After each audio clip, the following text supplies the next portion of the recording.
Él es el protagonista, el malo de Aquaman, y es interpretado nada menos que por un grande, Patrick Wilson. Thanks for your time. Congrats. I heard el malo in there. I heard the bad. The bad guy. Yes. El malo. You are the bad guy, but which are the good things about him for you? The fact that he is trying to protect his oceans, his world, and he has seen for centuries the surface world, humans, mankind, whatever you want to call it, destroying his oceans. So I think it'd be hard to find someone who didn't agree with that. So when you understand that is his main cause, it's easy to get behind him. I think we all feel that. I'm sure, you know, Argentina would say the same thing, right? Yes.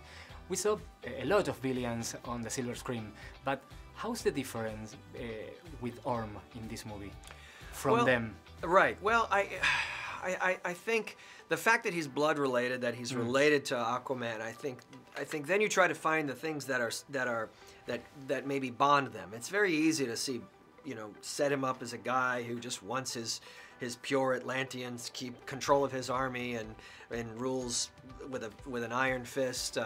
That's the easy side of playing a villain. I think the complexity and what makes him different is the fact that he really is this environmental warrior, and he's coming at it from a very understandable place.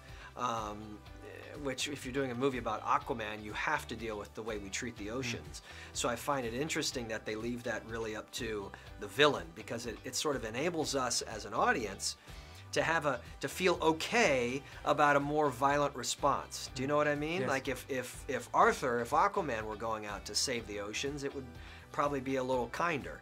And I think when you have the villain do it, it enables you to go a little too far with throwing the trash back, throwing the ships back, maybe hurting people in the process. And while that's not good, and that's his villainous side, there's something very almost cathartic about it, therapeutic about a man fighting that hard for the environment. Which were the most difficult scenes to shoot? Well, the fight scenes certainly were not easy and took a long time and a lot of people and a lot of effects. And those are always the most physically demanding, even if we were on land. But when you're doing scenes that you have to do a lot of dialogue and talk and be very comfortable and normal, and you're being, I won't say even floating, because there's nothing floating about it. You're being in harnesses, and you know, that probably was the most difficult. Just day in, day out in harnesses and flying around the room and trying to make it look like you're just floating, and it's easy. No. There's nothing easy. Do you have any favorite superhero? I mean, it always goes back to Superman for me, and probably really just because of the movie in '78, of seeing the movie as a kid. That stuck with me, and Christopher Reeve's performance, and watching him as Clark Kent, and I loved his Clark just as much as I loved his Superman. So that really defined it on a pop culture level for me, on a cinematic level, and so I looked at the comics sort of through those eyes. Favorite movie? Yeah. Favorite movie of all time? Oh my!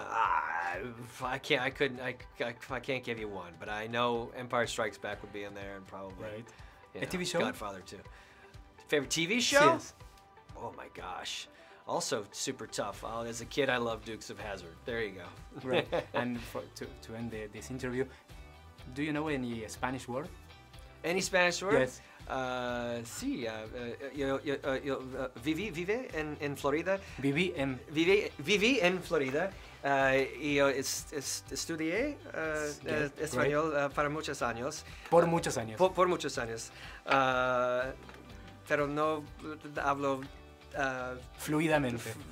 Fluidamente, no. Un poquito.